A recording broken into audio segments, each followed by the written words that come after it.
वालेकुम। झूठी खबरों को अगर कोई अवार्ड दिया जाता है, इंडिया उसमें नंबर 1 पे आता है, पाकिस्तान भी दूसरे नंबर पे आता है। बड़ा टक्कर का कंपटीशन देते हैं। पिछले 1-2 दिन से मैं खबरें देख रहा था कि बाबर आजम के ऊपर बातें हो रही थी। माइक हैसन ने कह दिया कि बाबर आजम को अगर T20 में खेलना तो एज विकेट कीपर बैटर खेलना पड़ेगा। जब ये बयान मैंने सुना, मैंने कहा ये कोई सेन क्रिकेटर बंदा ये बयान नहीं दे सकता, जिसका दिमाग थोड़ा सा काम करता हो, वो इस तरह की चवल नहीं मार सकता। और वही हुआ, माइक हैसन ने भाई डिसमिस कर दिया। उन्होंने बोला मैंने ऐसी कोई बात नहीं की।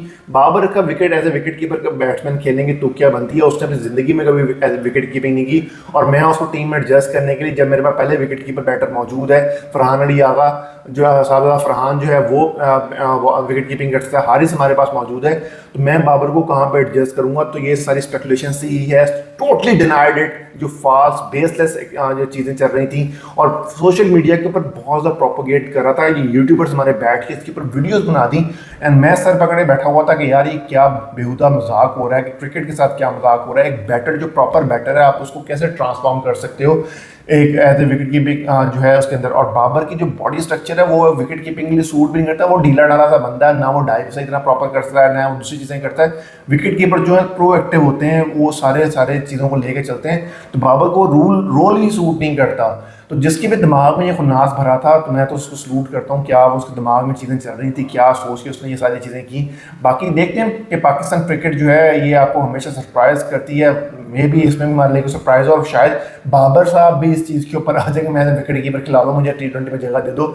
अगर ये बाबर करता है तो मेरे ख्याल उससे बड़ा बेवकूफ़ ही नहीं होगा। Babar needs to stand upon his principles, Babar need to work on his batting.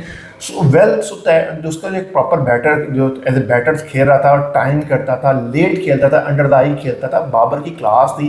Babar अब हार्ड हिटिंग करने जा रहा है, बाबर जोर से शॉट्स मारने जा रहा है, जिसकी वजह से वो दूर से खेल रहा है, उसकी वजह से वो शॉट्स नहीं मार पा रहा, कनेक्ट नहीं कर पा रहा, सिर्फ और सिर्फ हार्ड हिटिंग की वजह से, जो उसके ऊपर प्रेशर डाला गया। पाकिस्तान के सो कॉल्ड जो क्रिकेटर्स हैं, एक्सपर्ट्स बने हुए, जिनका अपना करियर जो है उसमें कोई एक ऐसे खातिर खा परफॉर्मेंस नहीं, वो बैठ के बाबर पर तनकीदें कर रहे हैं। अहमद शहजाद जैसे लोग, मोहम्मद आमिर जैसे लोग, शोएब जट जैसे लोग, जिनका अपना कोई वो खाता नहीं बनता, वो बाबर को बेच के यहाँ पे अपने वो व्यूज़ इकट्ठे कर रहे हैं। अब बाबर जो है T20 में सेलेक्ट नहीं हुआ पाकिस्तान की टीम से, और वहाँ पे भी बाबर को बेचा गया, वहाँ पे भी बाबर की फोटो लगा के बाबर को इंक्लूड नहीं किया गया। तो Babar is a brand itself. और शुभम गिल ने 269 स्कोर किए, तो उसका कंपैरिजन बाबर से किया जा रहा है, किसी और का नाम नहीं आया। तो दैट शोज कि बाबर की एक क्लास है, बाबर को लोग मानते हैं, कंपैरिजन किए जाते हैं, बेशक ट्रोल के लिए किया जाता है, लेकिन बाबर का नाम बिकता है। और उसी को कैश करने के लिए ये झूठे प्रोपेगेंडे किए जाते हैं, और उस चीज़ को कैश करने के लिए इस तरह की बेहुदा बातें की जाती हैं, जिनका हकीकत से कोई ताल्लुक नहीं है। आपका इसके बारे में क्या ख्याल है? जो बाबर के साथ हो रहा है वो सही हो रहा है? बाबर